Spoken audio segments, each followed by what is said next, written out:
ఫిలిప్పీలకు రాసిన పత్రిక 2వ అధ్యాయము 8వ వచనము. ఆయన ఆకారమందు మనుషుడుగా కనబడి మరణము పొందినంతగా, అనగా శిలువ మరణము పొందినంతగా విధేయత చూపినవాడై తను తాను తగ్గించుకొనెను. అంతరంగములో ఉన్నటువంటి ఆ యొక్క శిలువ బాహ్యమైన శిలువ కంటే ప్రాముఖ్యమైనది.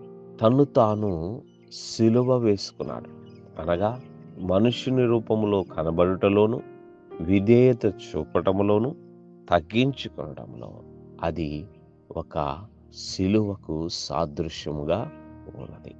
తండ్రితో సమానముగా ఉన్నటువంటి వాడు, మహిమలో ఉన్నటువంటి వాడు, అనేకమైనటువంటి దూతల చేత కొనియాడబడుచున్నటువంటి వాడు, సృష్టిలోని కడుదీనమైనటువంటి స్థితిలోనికి మానవుని రూపములోనికి రావడము, పాపము ఎరుగని దేవుడు 33.5 సంవత్సరములు పాపులతో పరిసరాలతో ఆయన జీవించుట, అనగా పాపమును, మోసమును, వేషధారమును ఎంతగా సహించినాడు.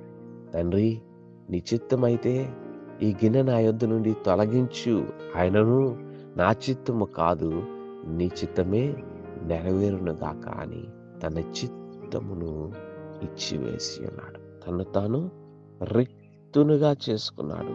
మూడవదిగా, సృష్టికర్త అయినటువంటి దేవుడు మనుషుల చేత హింసింపబడుటకు, దూషింపబడుటకు, సిలువ వేయుటకు తను తాను అప్పగించుకొని తగ్గించుకున్నాడు. కనుక మనం అనుదినము మన సిలువను మోయచ్చు అనంటే మన స్థాయిని చించుకొనకుండా తగ్గించుకొనడము, మన చిత్తమును ఆ మొండితనము లేకుండా దేవుని చిత్తమునికి ఇచ్చి వేసుకోవడము, సులువుగా లోబడే స్వభావము, సరి చేసుకునే స్వభావము, మనకంటే చిన్నవారు మన తప్పును చూపించినప్పటికీ వెంటనే మన పొరపాట్లను తీసేసుకునేటటువంటి స్వభావమును కలిగి ఉండడము మనము నేర్చుకున్నట్లయితే యేసు క్రీస్తు యొక్క సిలువలో పాలిభాగస్తులం అవుతాం.